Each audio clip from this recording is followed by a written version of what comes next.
उम्मीद है कि हमारे लोगों के हित में ही बजट आएगा। बजट से उम्मीदें लगी हुई हैं। बजट की तो हलवा सेरेमनी हो चुकी है। केंद्र सरकार द्वारा 1 फरवरी को बजट पेश होने जा रहा है, जहां पे निर्मला सीतारमण जी बजट पेश करेंगी, जिसको लेकर व्यापारियों को एक आस लगी है कि इस बार केंद्र सरकार में जो बजट पास होगा उसको लेकर व्यापारियों के प्रति शायद कुछ अच्छा तोहफा मिल सके, जो 2024 में उनके लिए काफ़ी सहायक होगा उनके व्यापार में, और जो भी उनकी समस्याएं शायद इस बार उनका निदान हो सके। हमारे साथ यहाँ पे देखिए व्यापारी वर्ग के काफ़ी लोग जुड़े हुए हैं, जो कपड़ा बाजार से भी हैं, किराना बाजार से भी हैं, सराफा व्यापार से भी हैं, और जो भारतीय उद्योग व्यापार मंडल है उसके भी प्रतिनिधि यहाँ पे खड़े हुए हैं। साथ ही यहाँ पे जो ट्रांसपोर्टर हैं वो भी यहाँ खड़े हैं, किराना जो व्यापारी हैं वो भी खड़े हुए हैं। यहाँ पे आप देख सकते हैं सभी व्यापारी जो समूह है वो इस समय यहाँ पे खड़ा हुआ है। आइए एक बार उनसे भी चल के जिक्र करते हैं, उनसे जानकारी करते हैं कि जो बजट पास होने जा रहा है उसको लेकर क्या उनके मन में राय है और क्या इस बार उनकी मांग है। क्या नाम है आपका सर? ज्ञानेश मिश्रा, प्रदेश वरिष्ठ महामंत्री भारतीय उद्योग व्यापार मंडल का।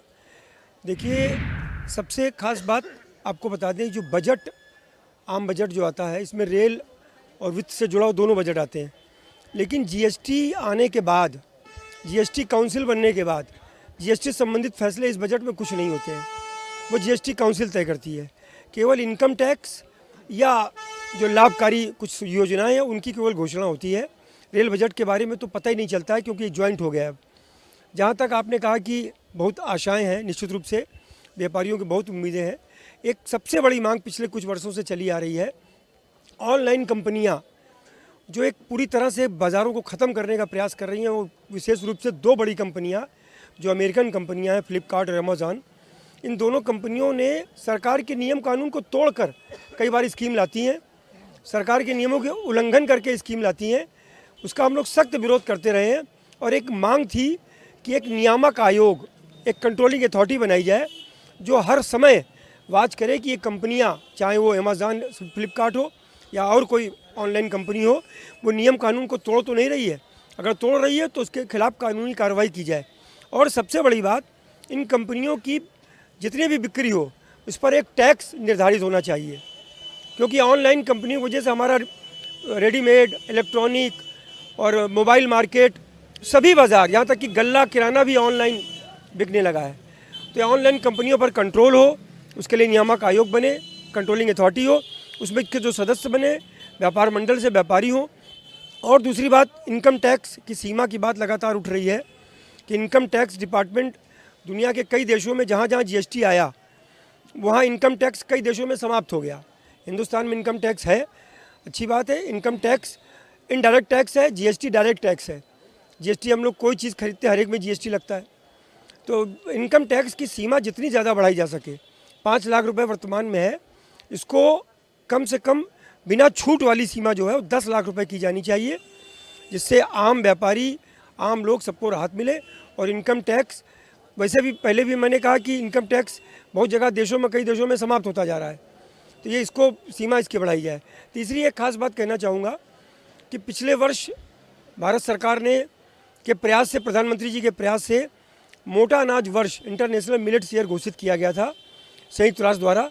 दुनिया के 72 देश इसमें शामिल थे, हिंदुस्तान भी शामिल था, क्योंकि प्रधानमंत्री जी का ही प्रयास था। हमारे संगठन ने पूरे देश में 56 बड़े आयोजन किए, 2 हमने मोटा अनाज भोज भी रखे। हम लोगों ने ये मांग करी है कि 25 राज्यों में मोटे अनाज में मंडी शुल्क लागू है और अलग अलग दरों में है। उत्तर प्रदेश में 1.5%, राजस्थान में 1.6%, हरियाणा, पंजाब में 1%, अलग अलग रेट है। मोटे अनाज यानी कि श्री अन्न, जिसका नाम प्रधानमंत्री जी ने दिया है, उस पर मंडी शुल्क पूरे देश में समाप्त होना चाहिए। भारत सरकार इस पर फैसला करेगी। जैसे कृषि कानून एक लाई थी, कृषि कानून से मंडियों के बाहर मंडी शुल्क समाप्त हो गया था, अच्छा निर्णय था, उसको वापस लिया गया, हम सब लोग उसका समर्थन कर रहे थे। ये किराना बाज़ार में हम खड़े हैं, यहाँ मंडी शुल्क समाप्त हो गया था, फिर वो कृषि कानून वापस हुए, मंडी शुल्क फिर से लागू हो गया। तो श्री अन्न में भी अगर भारत सरकार चाहेगी, इसी तरह कृषि कानून की तरह एक कानून लाए और देश के 25 राज्यों में जहाँ जहाँ मिलेट्स पर मंडी शुल्क लागू है पूर्णतः समाप्त कर दिया जाए। जैसा कि केंद्र सरकार की आप जो बात कह रहे हैं कि जो आपकी ऑनलाइन कंपनियों की बात है, तो हमारे देश के यशस्वी प्रधानमंत्री नरेंद्र मोदी जी भी वो ऑनलाइन को ही बढ़ावा दे रहे हैं। उनका ये कहना है कि डिजिटलाइजेशन से हमारा भारत बढ़ेगा। तो इस पर क्या कहना चाहेंगे आप? देखिए, डिजिटल व्यवस्था एक अलग है, हम ऑनलाइन पेमेंट करते हैं वो एक अलग व्यवस्था है, और लेकिन ऑनलाइन खरीदारी करना वो एक अलग मामला है। डिजिटल व्यवस्था जो पेमेंट की देने की है वो एक अलग व्यवस्था है। वो तो जितना आपकी करेंसी कम होगी बाज़ार में, डिजिटल व्यवस्था पे आप जाएंगे, धीरे धीरे नोट का कैश का लेन देन खत्म होगा, 2 नंबर का काम खत्म होगा। वो एक तो चलो अच्छी व्यवस्था है, लेकिन वो चीज़ अलग है। ऑनलाइन मार्केटिंग, ऑनलाइन बिजनेस अलग व्यवस्था है। कपड़ा बाज़ार के हमारे सनी सागरी जी बगल में खड़े हैं, इनका ट्रेड भी प्रभावित है।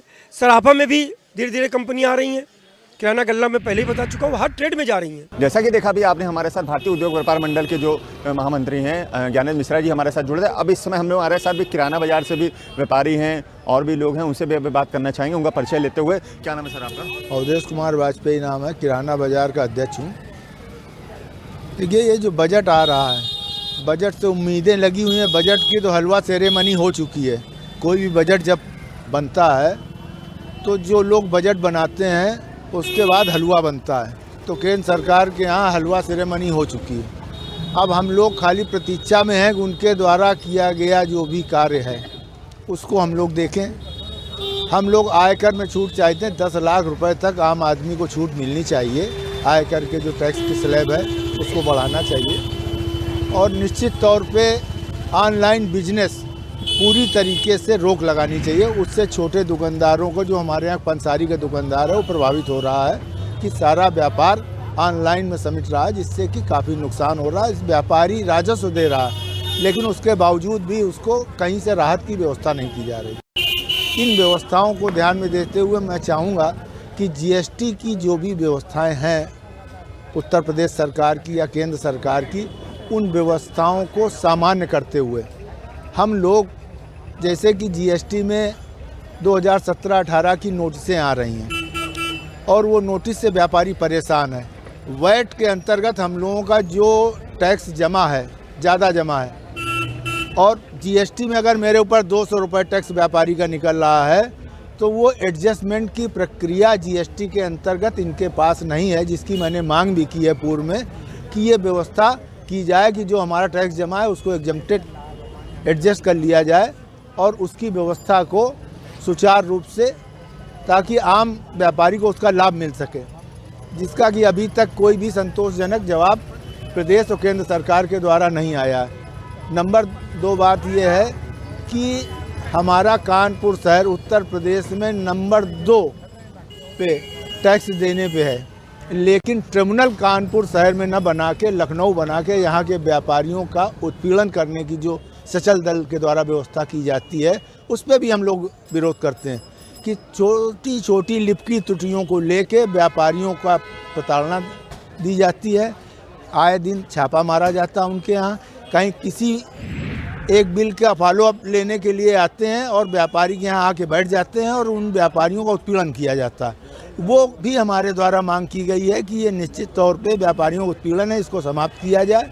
अब ये क्या कितना होके आता है ये आने वाले समय में अभी मालूम हो जाएगा। बजट में हम लोग मोदीमय हैं, राममय हैं, लेकिन साथ साथ में व्यापारी हैं, इसलिए व्यापारी हित की बात कर रहे हैं कि व्यापारियों को ये फ़ायदा मिलना चाहिए। सर, जैसे कि आपने कहा कि व्यापारी हित की बात होनी चाहिए, तो क्या लगता है कि अब की बार बजट में किस तरह से राहत और भी आगे दी जाए, जिससे व्यापार और भी किराना बाजार या अन्य व्यापार हो उसको बढ़ावा मिल सके? देखिए, निश्चित तौर पे ऑनलाइन बिजनेस अगर ख़त्म करेंगे तो हमारे जो छोटे दुकानदार हैं उनको व्यापार मिलेगा और व्यापार बढ़ेगा, राजस्व भी बढ़ेगा। जो नंबर 2 पे आज उत्तर प्रदेश है, नंबर 1 पे आ सकता है अगर उसको छूट दी जाएगी। जहाँ पे अगर ये लिबरल नहीं थोड़ा रहेंगे, हर चीज़ कैश ट्रांजैक्शन बिना कैश करेंसी के, वर्ल्ड के अंदर कोई भी कंट्री हो कैश करेंसी वहाँ चलती है। हमारे यहाँ 2 लाख रुपए का प्रतिबंध लगा दिया गया, 2 लाख से ज़्यादा आप कैश ट्रांजैक्शन, 50,000 का बिल काटिए।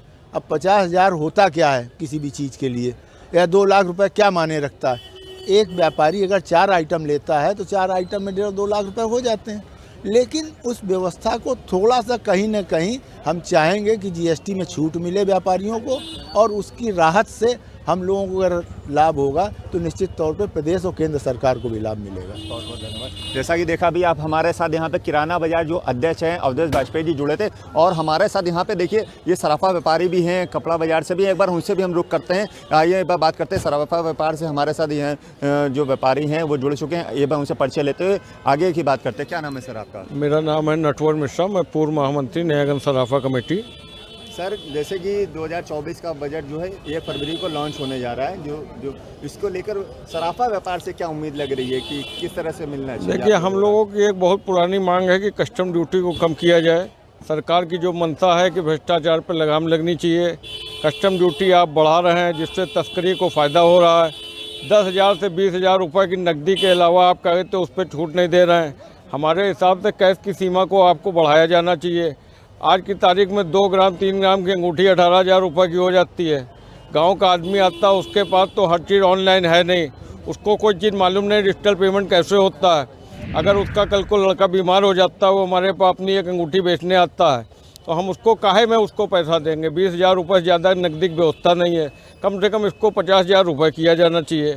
बाकी जैसा हमारे पूर्व वक्ताओं ने और पूर्व पदाधिकारियों ने बताया कि इनको इनकम टैक्स की छूट की सीमा को बढ़ाया जाना चाहिए। पिछली बार इन्होंने बताया, लेकिन वो बिल्कुल झुंझुना ऐसा लोगों को पकड़ा दिया कि भैया वो छूट बढ़ गई है, लेकिन वो आमतौर पे बढ़ी नहीं थी। पर मेरा सरकार से यही कहना है कि हम लोगों की जो पुरानी मांग है कस्टम ड्यूटी कम करें और कैश की सीमा को सराफा बाजार में बढ़ाएं। सर जैसे सराफा व्यापार जो है आपने बताया, सराफा तो काफ़ी अहमियत रखता है क्योंकि महिलाओं में ज्वेलरी की बड़ी ही डिमांड रहती है, क्योंकि सोना चांदी शुभ कार्यों में भी खरीदा जाता है। तो उसमें किस तरह से आप चाहते हैं कि जीएसटी में किस तरह से उस पर राहत दी जाए, इसको लेकर बजट में क्या मांग रहे हैं? राहत की स्थितियाँ ये है कि हम सब घर के लोगों की महिलाएँ अपना जोड़ के पैसे को इकट्ठा करती हैं। उनके पास ऑनलाइन की व्यवस्था नहीं है। हम 20,000 से ऊपर का नगद लेन देन कर नहीं सकते हैं, तो वो अगर वो अपना इन्वेस्ट करना चाहेंगे या लेना चाहेंगी तो किस ढंग से ले सकती हैं। इसीलिए हम लोगों को कहना है कि कैश की सीमा को बढ़ा के 20,000 से कम 50,000 किया जाए, जो हम लोगों की आम घर की महिलाएँ अपने जोड़ी हुई रकम से कुछ ना कुछ उसको ले सकें। बहुत बहुत धन्यवाद। जैसे कि देखा हमने यहाँ पे सराफा व्यापारी थे हमारे साथ जो जुड़े थे, उन्होंने अपनी बात बताई कि बजट पे अगर ये कार्य होते हैं तो हम लोगों को बहुत राहत होती है। अब इस समय हमारे साथ यहाँ पे कपड़ा व्यापार से भी जुड़े हैं युवा हैं। अब इनकी सोच क्या है, बजट में किस तरह से ये मांग करते हैं, और आइए एक बार उनसे भी परिचय लेते हुए जानकारी करना चाहेंगे। सर क्या नाम है आपका? मैं रुमित सिंह सागरी, डायरेक्टर कानपुर कपड़ा कमेटी।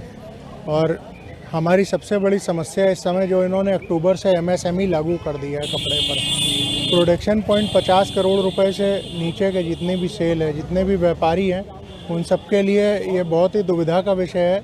और निश्चित रूप से इस MSME को यदि सरकार स्थगित नहीं करती है या प्रोडक्शन पॉइंट पे कंडीशन नहीं लाती है तो 30% 45 दिन के अंदर अंदर इनकम टैक्स देना होगा। तो क्या 30% की इनकम सरकार मानती है क्या कि कपड़े वाले कमाते हैं? आजकल 2% 4% के व्यापार हैं, उसमें भी ऑनलाइन से जिस प्रकार से कार्य हो रहा है, व्यापारी वर्ग अपेक्षा रखता है कि MSME को सरकार जल्द से जल्द हटा ले, और जो भी हो, जिस भी प्रकार का ये बजट आए वह इनकम टैक्स की स्लैब को देखते हुआ है, क्योंकि बैंक भी इतने ज़्यादा चार्जेस लगा देता है जिसमें कि हम लोगों को, व्यापारियों को विशेष नुकसान होता है। तो मेरी ये मांग है कि MSME को सरकार जल्द से जल्द हटा दे। सर जैसे कि बजट पास होने जा रहा है, अब केंद्र सरकार में जो केंद्रीय मंत्री हैं तो उनका ये कहना है कि जो हम बजट हर बार जो होता है उसमें कपड़ा व्यापारी जो है उनकी तरफ से क्या आस लग रही कि उनको किस तरह से और भी आगे राहत मिलनी चाहिए? देखिए, राहत तो नहीं मिलेगी, क्योंकि ये 6 महीने पूर्व से इनके द्वारा जो किया गया उसमें पूरा वित्तीय वर्ष चला गया। ये साहलगी व्यापार है, ये 12 महीने का व्यापार नहीं है। इसलिए 2024 के अप्रैल से ये व्यापारियों के लिए क्या सुगम नीति ला सकते हैं, उस पर ज़रूर व्यापारी आस लगाए बैठा है, क्योंकि आगे इलेक्शन भी है अप्रैल में और अप्रैल में सालक भी है, तो निश्चित रूप से निराशा ज़रूर है। क्या लगता है, मतलब 2024 में इलेक्शन को देखते हुए व्यापारियों के प्रति कुछ लाभ अलग से मिल सकेंगे? देखिए, व्यापारी वर्ग केवल सच्चाई और निष्ठावान तरीके से अपना कार्य करता है, टैक्स देता है, एडवांस टैक्स भी पे करता है, GST में भी पे करता है। तो हमारी नीति जो है वो एकदम सुगम रहती है और बाकी हमारी आशा यही है कि सरकार व्यापारियों की इच्छाओं को निराश नहीं करेगी और इनकम टैक्स स्लैब को भी 10 लाख रुपए लेकर के जाएगी। बहुत बहुत धन्यवाद। जैसा कि देखा हमने कपड़ा कमेटी से यहाँ पे युवा थे, वहाँ के सदस्य भी हैं और हमारे साथ यहाँ पे देख सकते हैं और भी व्यापारी खड़े हैं, यहाँ पे ट्रांसपोर्टर हैं, उनसे भी एक बार जानकारी करना चाहेंगे कि ट्रांसपोर्ट की तरफ से क्या मांग करना चाहेंगे, क्योंकि बजट लॉन्च हो रहा है। क्या उम्मीद लगती है कि ट्रांसपोर्टरों को किस तरह से राहत मिलनी चाहिए? क्या नाम है सर आपका? जी, मेरा नाम अब्दुल वहीद है, मैं महामंत्री लोकल ट्रक यूनियन का हूँ, कानपुर का। जैसा कि आप सबको पता है कि ट्रांसपोर्ट व्यवस्था पूरी तरह सरमराई हुई है और जीएसटी की लगातार बढ़ती दरों से तो स्पेयर पार्ट्स, टायर वगैरह सब महंगे होते चले जा रहे हैं। जो एक मोटर मालिक उसको वहन नहीं कर पा रहा है। मेरा सरकार से अनुरोध है कि जीएसटी पर रियायत देते हुए महंगे होते हुए पार्ट्स को सस्ता करने की कोशिश की जाए। टायर जो महंगे होते चले जा रहे हैं, उन टायरों पर भी सस्ता करने की कोशिश की जाए। जैसा कि देखा आपने ये बताया, इनका ये मानना है कि जो ट्रांसपोर्टर है उनकी कुछ समस्याएं हैं, उनका निदान होना चाहिए, क्योंकि बजट लॉन्च हो रहा है। ये बजट से पूरे भारतीयों में सबसे ज़्यादा व्यापार वर्ग के जो व्यापारी होते हैं उनको आस रहती है। और जो व्यापार जो होता है वो ट्रांसपोर्ट के जरिए ही एक शहर से दूसरे शहर, एक ज़िले से दूसरे ज़िले तक चलता है। तो वहीं इनका ये कहना है। और ट्रांसपोर्टर जो हैं तो उसको लेकर क्या इनकी और भी मतलब जो आशाएँ हैं, ये उस पर भी जानकारी जो लेकर है उससे क्या आप ट्रांसपोर्टर की तरफ से क्या देखिए, बीमा गाड़ी वालों में क्या है, ट्रक्स जो व्यवसाय करते हैं वो ट्रांसपोर्टर ही होते हैं। जैसे कि सरकार की तरफ बीमे पे बेतहाशा बढ़ोतरी कर दी जा रही है, थर्ड पार्टी बीमा महंगा होता चला जा रहा है, उस पर क्लेम्स जो है दिन पर दिन नील होते चले जा रहे हैं। तो मैं सरकार से अनुरोध ये करना चाहूँगा कि किसी तरह से बीमे की दरों को कम किया जाए, स्पेयर पार्ट्स पर, टायरों पर जो जीएसटी लगाया गया उसको कम किया जाए, जिससे कि जीएसटी कम होने से पार्ट्स और टायर कम हो, जिससे कि लागत कम लगे और उसका प्रभाव बाजार पर ना पड़े। जैसे बहुत बहुत धन्यवाद। जैसा कि आपने देखा यहाँ पर ट्रांसपोर्टर थे हमारे साथ, उन्होंने अपनी बात रखी, क्योंकि व्यापार जो है वो ट्रांसपोर्ट के ऊपर ही निर्भर करता है। अगर ट्रांसपोर्ट ना हो तो जो आप जैसे कोई व्यापारी अगर वो माल खरीदता है या किराना हो या कपड़ा हो तो वो एक शहर से दूसरे शहर जो जाता है वो ट्रांसपोर्ट के जरिए जाता है। जो आज यहाँ पर ट्रांसपोर्टर जो थे उन्होंने भी अपनी बात रखी कि उस बजट में किस तरह के, और भी हमारे साथ यहाँ पर व्यापारी हैं, एक बार उनसे जानकारी करना चाहेंगे कि बजट को लेकर सर क्या लगता है कि इस बार जो केंद्र सरकार है वो व्यापारियों के लिए एक अलग तोहफा लेके आएगी। क्या नाम है सर आपका? अशोक केसरवानी, पूर्व पार्षद हूँ मैं ये व्यापारियों की सरकार है और सरकार से उम्मीद रखते व्यापारियों को ज़्यादा राहत दे ताकि उनकी सरकार फिर दोबारा आ पाए। मंडी टैक्स सुपारी पे लगाया गया है। हमारी डिमांड है कि सरकार मंडी शुल्क यहाँ से हटावे तो व्यापारियों को काम करने का मौका मिले और ज़्यादा राजस्व केंद्र सरकार को मिले। सर, कानपुर जो है कहते हैं कि मैनचेस्टर है, यहाँ का चमड़ा भी बहुत फेमस है, तो साथ ही यहाँ का पान मसाला भी देश विदेश में एक अलग परचम फैलाता। तो क्या सुपारी जो है वो अहम भूमिका रखती है मसाले को लेकर, तो इसमें किस तरह से राहत चाहेंगे आप? हम मंडी शुल्क हटा दें, काफ़ी राहत मिल जाएगी हम लोगों को। पान व्यापार सब दिल्ली चला गया है कानपुर से, अब कानपुर में बचा नहीं है। आप मंडी हटा दीजिए तो दोबारा यहाँ पे ये व्यापार चल जाए। अभी तक जो मंडी शुल्क जो था वो पहले क्या उसके लगता था कि नहीं लगता? पहले नहीं था। ये किस वर्ष से ये लगा मेरे का 3-1 साल हो गए जब से यहाँ से पूरा व्यापार पान मसाले का दिल्ली चला गया। कानपुर मंडी खाली हो गई, आसपास के जो सीमाएं हैं वहाँ पे मंडी है नहीं, तो यहाँ से कोई आइटम मंगाते हैं वहाँ मद्दा है, यहाँ महंगा पड़ता है मंडी जोड़ के। तो क्या तो ये लगता है कि इस बजट में जो पास होने जा रहा है उसमें कानपुर के जो व्यापारी हैं उनके लिए मंडी शुल्क को समाप्त कर देना चाहिए? ये बजट तो बन चुका है, अब वो ख़त्म करेंगे कि नहीं अब क्या पता चलेगा, समझिए। और एक नियम जो और आ रहा है वो सही है कि नहीं, कि जिसके नंबर 1 का पैसा बाकी है यदि 1.5 महीने में नहीं आता है तो कहते हो इनकम में जुड़ जाएगा आपका। ये खतरनाक कानून हो आ रहा है, ये तो बहुत ही ज़्यादा खतरनाक है। चलिए, बहुत बहुत धन्यवाद। जैसा कि देखा हमारे साथ यहाँ व्यापारी थे और भी हमारे साथ यहाँ पे व्यापारी वर्ग के लोग खड़े हैं, एवं उससे भी जानकारी करना चाहेंगे जो बजट पास हो रहा है उसको लेकर क्या राय है। सर, क्या नाम है आपका? भैया गणेश प्रसाद गुप्ता। सर, जैसे बजट पास होने जा रहा है, 1 फरवरी को बजट पास होगा, इसको लेकर क्या राय है आपकी? क्या लगता है कि व्यापारियों को किस तरह से तोहफा? सरकार जो है ना हमारी हिंदू की बात कर रही है, इसमें ना व्यापारियों के हित में कुछ नहीं होता है, व्यापारियों के हित में कुछ नहीं होता है। जो भी कानून है पहले से पास हो जाते और लग जाते, बस हटते नहीं हैं। मंडी शुल्क पहले हट चुका था, फिर दोबारा लगा दिया गया। नहीं, आपने बोला कि व्यापारियों के प्रति कोई कार्य नहीं होता व्यापारी, लेकिन जो हमारे यशस्वी प्रधानमंत्री जी वो तो कह रहे हैं सबका साथ सबका विकास लेके वो सबकी बात कर रहे हैं, तो फिर वो अकेले करना चाहते हैं, जो उनके साथ लोग हैं वो तो नहीं करने दे रहे हैं, वो तो करना चाहते हैं, लेकिन जो उनके साथ पूरी टीम लगी हुई है वो नहीं करने देते। आज कानपुर में क्या विकास हो रहा, कुछ नहीं। छोटी छोटी जगह पे आप चले आओ, बड़े बड़े पुल बने, यहाँ कुछ है? कुछ नहीं, सिर्फ टैक्स लगाओ, टैक्स वसूली करो बस, और कोई काम नहीं है। टैक्स का नारा दिया था भैया, एक टैक्स का नारा दिया। जी हाँ, एक टैक्स, एक देश एक टैक्स, अब मंडी भी लगा रहे हैं।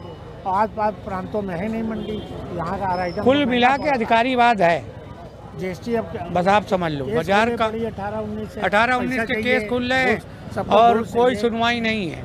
मंडी में घूस, जीएसटी में घूस, सबको घुस चाहिए। चलिए, बहुत बहुत धन्यवाद। जैसा कि देखा यहाँ पे हमारे व्यापारी थे, उनका ये कहना था कि जो व्यापारी है उसके प्रति मालूम है सरकार थोड़ा ध्यान दे तो हो सकता है कि उनकी जो कमियां हैं वो जल्द से जल्द दूर हो सके। और भी हमारे साथ यहाँ पे एक व्यापारी हैं, वो जुड़ चुके हैं। आइए एक बार उनसे परिचय लेते हुए जानकारी करना चाहेंगे कि जो बजट पास हो रहा है उनको क्या उम्मीद है, किस तरह से वो देख रहे हैं। क्या नाम है सर आपका? अनुराग पांडे नाम है मेरा। हम लोग व्यापारी ये चाहते हैं कि इसमें हम लोग का इनकम टैक्स स्लैब भी बढ़ाया जाए, और ये व्यापारी जितने भी हैं हम लोग इसी सरकार से जुड़े हुए हैं, लेकिन ये सरकार हम लोगों की सुनती कम है। ख़ास तौर से मंडी टैक्स यहाँ हम लोग को जो लगा रखा गया है, जबकि ये मंडी टैक्स उसी वस्तु पे लगता है जिसका उत्पादन होता है। यहाँ हमारा इन चीज़ों का उत्पादन होता नहीं, फिर भी मंडी टैक्स लगाया जा रहा है। तो हम लोग चाहते हैं सरकार से कि इस मंडी टैक्स को हटाया जाए और व्यापारियों को राहत दी जाए। क्या नाम है सर आपका? अशोक त्रिपाठी। सर, जैसे कि बजट पास होने जा रहा है, इस पे लेके आपको व्यापारी वर्ग से आपको क्या उम्मीद लग रही है कि इस बार व्यापारियों को राहत मिलेगी? देखिए, निकट चुनाव है, हम सभी व्यापारियों को उम्मीद है कि हमारे लोगों के हित में ही बजट आएगा। बस प्रधानमंत्री जी से प्रार्थना ये है, निवेदन ये है कि जो ऑनलाइन बिजनेस है ये हम लोगों के व्यापार को बहुत ज़्यादा चौपट कर रहा है, और जो गांव देहात के छोटे छोटे दुकानदार वो तो बिल्कुल ख़त्म होते जा रहे हैं। तो ऑनलाइन बंद हो और इनकम टैक्स में 10 लाख तक की छूट मिले, यही हम लोगों की उम्मीदें हैं माननीय प्रधानमंत्री जी से। जैसे कि जो व्यापारी थे उन्होंने अपनी बात रखी कि अगर बजट में ये कार्य होता है तो हम व्यापारियों को बड़ी राहत होगी। और भी हमारे साथ यहाँ पे देख सकते हैं व्यापारी जुड़े हैं, एक बार उनसे परिचय लेते हुए उनसे भी जानकारी करना चाहेंगे कि जो बजट पास हो रहा है उस पर क्या उम्मीद लग रही है। सर, क्या नाम है आपका? मैं चंदन अवस्थी। सबसे बड़ी समस्या यहाँ पर क्या है कि हमारे जो बाज़ार के अंदर में जो व्यापारी हैं, व्यापारी इतने टैक्स देते हैं, अपने पैसे से अपनी मेहनत से व्यापार कर रहे हैं। एक्चुअली देखा जाए वो सेल्फ एम्प्लॉई हैं, खुद अपना व्यापार करते हैं। अगर अपनी बात किसी सरकार से रखते हैं तो कोई सुनवाई नहीं होती है। जैसे तमाम ऐसे मुद्दे जैसे हमारे भाई लोग बताया, ये सारे सही मुद्दे हैं, इस पर अमल होना बहुत ज़रूरी है। कम से कम कोई अथॉरिटी हो, सुने इसको, लेकिन कोई सुनना ही नहीं चाहता इस चीज़ को लेकर के। वो अपने हिसाब से लगाते हैं, कोई पब्लिक व्यापारियों की राय लेते नहीं हैं कि 45 दिन में आप अगर हिसाब किताब नहीं होता है तो उसको आपको इनकम मान ली जाएगी। ये एक इनकम टैक्स का बहुत ख़राब रूल है। अब उस पर व्यापारी क्या कर सकता है, आप बताइए। अगर मैंने आपको माल बेचा है ना, तो माल बेचा तो सामने पेमेंट देगा तभी तो मेरा पेमेंट आएगा। और अगर 2 महीने में जीएसटी में अगर हम पेमेंट, मान लीजिए हमारा कहीं हमने बिल काटा किसी को, अब वो अपने रिटर्न दाखिल नहीं करता है तो उसका टैक्स भी हमारे उसमें जुड़ता है। तो आखिर हमारा जो पैसे मर जाते हैं, हमारी चेकें बाउंस होती हैं, तो उसकी भी सरकार देखना चाहिए। जब हम जीएसटी दे रहे हैं, आपने जीएसटी लागू किया, मैंने मान लिया, लेकिन जीएसटी लगने के बाद भी हमारी सुविधा देखिए। अगर मेरी रकमें कहीं फंस जा रही हैं तो सरकार कम से हमको मदद करे, हमारे पैसे वसूलने में मदद करे उन सब चीज़ों को लेकर के। लेकिन कोई सुनवाई नहीं होती, चके जाती हैं कोर्ट कचहरी का, काटते काटते आदमी अंत में जाकर के अपनी रकम को छोड़ना पड़ जाता है। तो ये कहीं ना कहीं व्यापारियों का दुख है। और दूसरा, एक ऑनलाइन व्यापार यहाँ बहुत चल रहा है। आज एक दुकान के अंदर में 2-2 4-4 स्टाफ हैं जिसको हम लोग रोज़गार देते हैं, उनके परिवार चल रहे होते हैं, तमाम पल्लेदार हैं, उनके परिवार चल रहे होते हैं। लेकिन ऑनलाइन बिजनेस में तमाम डुप्लीकेसीज लेके व्यापार होते हैं, उसको बढ़ावा दिया जाता है। हम लोग अपनी दुकान सुबह खोलते हैं, शाम तो बैठे रहते हैं, कोई व्यापारी आता नहीं। पता चला कि यहाँ 10 रुपये का आइटम है, वहाँ 8 रुपये बिक गया। अगर हम एक रेट का हम खरीद रहे हैं और ऑनलाइन वाला खरीद रहा है, तो आखिर ये मार्जिन कहाँ जा रहा है, या वो टैक्स नहीं दे रहे हैं? अगर क्या वजह है कि इतना मार्जिन फ़र्क आकर के उसको लोग प्रमोट कर रहे हैं? तो उससे कहीं ना कहीं ग्राहक भी घाटे में जा रहा है और जो दुकानदार है वो तो ऑलरेडी घाटे में है। क्या लगता है सर, जो ऑनलाइन जो बिजनेस चल रहा है इसको आगे प्रमोट करना चाहिए या किस? देखिए, ऑनलाइन का सिस्टम होता है, और ऑनलाइन आज लोग माल बेच रहे हैं, क्या उनको सरकार को, हम लोग तो सीधा टैक्स देते हैं, अगर हम बिल काट रहे हैं सीधा टैक्स भी जुड़ा होता है। ऑनलाइन वाले क्या करते हैं, आखिर अगर वो कम पैसे में माल दे रहे हैं तो कहीं ना कहीं टैक्स चोरी करते होंगे या डुप्लीकेट माल देते होंगे। अब लेकिन ले दे करके हमारी ये दुकानें खुली हुई हैं, जो हम आज इतना बड़ा रोजगार है छोटे दुकानदारों का, वो कहाँ जाएगा? जीएसटी में आज रिटर्न दाखिल करने के लिए आपको सीए को फीस देनी है, उसको क्या बोलते हैं वकील को फीस देनी है, एक कंप्यूटर ऑपरेटर रखना है। एक छोटा दुकानदार इतने खर्चे कहाँ से बेयर करेगा? सबसे बड़ी समस्या ये है। सर जैसे कि आपने कहा कि जो जीएसटी है इस पर राहत मिलनी चाहिए, जिससे कि आगे चल के जो आपके जो कार्य दुकानों में जो कार्य कर रहे हैं उनके भी परिवार पलते हैं। अब सर हमारा ये आखिरी सवाल आपसे ये है कि बजट की अगर बात की जाए तो बजट में व्यापारियों की जो आखिरी किरण है वो किस नज़र से आपको दिख रही कि अगर ये कार्य होता है तो हम व्यापारियों को बड़ी ही राहत मिलेगी? देखिए, एक तो क्या है कि एक इनकम में छूट मिलनी चाहिए। दूसरी चीज़ ये है कि आज अगर व्यापारी माल बेच रहा है उसकी जो रकमें फंसती हैं या मर जा रही हैं, उसकी वसूली के लिए नियम होना चाहिए कि भाई अगर पैसा वसूल तो गवर्नमेंट उसको सहयोग करेगी कि उस पार्टी से हम पैसा वसूल कर पाएँ, है ना। दूसरा क्या है कि तमाम ऐसी चीज़ें जो हमारे जैसे मंडी है, एक कानून एक देश आपने बात बताई, तो एक कानून जैसे मंडी हमारे शहर में लगी हुई है, किसी प्रांत में नहीं लगी हुई है, तो वहाँ का रेट का फ़र्क आता है, यहाँ का तो हम लोग कैसे व्यापार करेंगे? तो अगर एक टैक्स एक कानून है तो एक टैक्स एक कानून होना चाहिए। अगर मंडी यहाँ से जो इसका कोई काम नहीं है, जिस जगह एक ऑलरेडी मंडी कट के आती है कि भैया ऐसा है ना, तो वो यहाँ पर मंडी आप क्यों जोड़ते हैं? जब एक जगह मंडी लग के आ रही है, आप यहाँ मंडी ले रहे हैं, उसके बाद आप आज व्यापारी उतनी दूर जाके चक्कर काट रहा है, कहीं गेट पास ही बन रहा है, कहीं उसकी गाड़ी रास्ते में रोक लेते हैं। ये आए दिन की समस्या है यहाँ पर। यूपी में माल पैदा नहीं होता, और यूपी वो माल जो पैदा नहीं होता उसमें मंडी लगना नहीं चाहिए। सीधे बहुत बहुत धन्यवाद। जैसे कि देखा आपने हमारे साथ यहाँ पे व्यापारी वर्ग के लोग जुड़े हुए थे, किराना बाजार से थे, कपड़ा बाजार से थे, सराफा बाजार और आपके ट्रांसपोर्टर, सबने अपनी अपनी बजट को लेकर राय रखी। उनका ये कहना है अगर हमको कुछ अगर थोड़ी सी भी अगर हमको राहत मिलती है तो हमारे व्यापार में और भी बढ़ावा मिलेगा, जिससे हमारे व्यापार से जो अन्य लोग हैं उनके भी परिवार जो पलते हैं उनको भी राहत देखने को मिलेगी। कैमरामैन सौरभ मिश्रा के साथ हिमांशु तिवारी, GMD न्यूज़, कानपुर।